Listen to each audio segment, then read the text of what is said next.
రైతులు తీవ్ర అవస్థలు పడుతున్నా పట్టించుకునే స్థితిలో కూటమి ప్రభుత్వం లేదన్నారు ఏపీ మాజీ సీఎం వైసీపీ అధినేత వైఎస్ జగన్.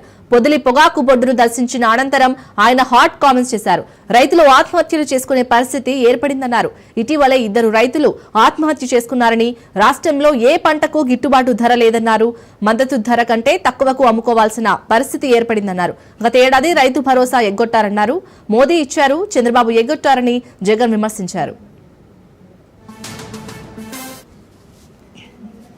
రాష్ట్రంలో ఈ రోజు రైతులు పడతా ఉన్న అవస్థలు ఎలా ఉన్నాయి అంటే, రాష్ట్రంలో రైతుని ఇవాళ పట్టించుకునే పరిస్థితిలో ప్రభుత్వం లేని కారణంగా రైతులు ఆత్మహత్యలు చేసుకుంటా ఉన్న పరిస్థితులు మన రాష్ట్రంలో కనిపిస్తా ఉన్నాయి. ఈ రోజు ఈ సీజన్ లోనే ఈ జిల్లాలోనే ఇక్కడే 2 ఆత్మహత్యలు చేసుకున్న సన్నివేశం మధ్య తర్చూరులో ఒక రైతు చనిపోయాడు. గడిచిన శుక్రవారం కొండేపిలో మరొక రైతు ఆత్మహత్య చేసుకున్నాడు. గిట్టుబాటు ధరలు లేక రైతులు పడతా ఉన్న అగసాట్లను ప్రభుత్వాన్ని గట్టిగా నిలదీస్తూ ప్రశ్నిస్తా ఉన్నా. ఒక్క సంవత్సర కాలంలో రైతు ఎలా దిగజారిపోయాడు అని చెప్పడానికి నిదర్శనం ఈ రోజు రాష్ట్రంలో ఈ జిల్లాలో జరిగిన రైతు ఆత్మహత్యలు. ఈ పెద్ద మనిషి చంద్రబాబు నాయుడు గారు వచ్చిన తర్వాత గత ఏడాది రైతు భరోసా కింద మోడీ గారు ఇచ్చే 6,000 కాక మరో 20,000 రూపాయలు రైతు భరోసా కింద ఇస్తానని చెప్పాడు ఈ పెద్ద మనిషి చంద్రబాబు నాయుడు. గత సంవత్సరం రైతులకు ఇవ్వాల్సిన 20,000 రూపాయలు ఎగరగొట్టేశాడు. ఈ సంవత్సరం కూడా జూన్ 10వ తారీఖున మోడీ గారు ఇవ్వాల్సింది ఇచ్చేసింది, చంద్రబాబు నాయుడు గారు ఇవ్వాల్సింది మాత్రం ఎగరగొట్టిన పరిస్థితుల మధ్య ఈ రోజు రాష్ట్రంలో వ్యవసాయం జరుగుతా ఉంది. రైతు పరిస్థితి అధ్వానంగా.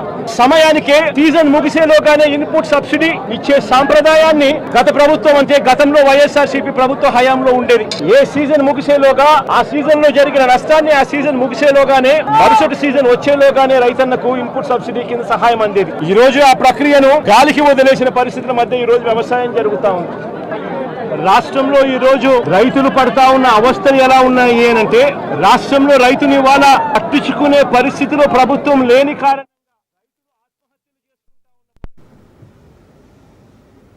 నల్గొండ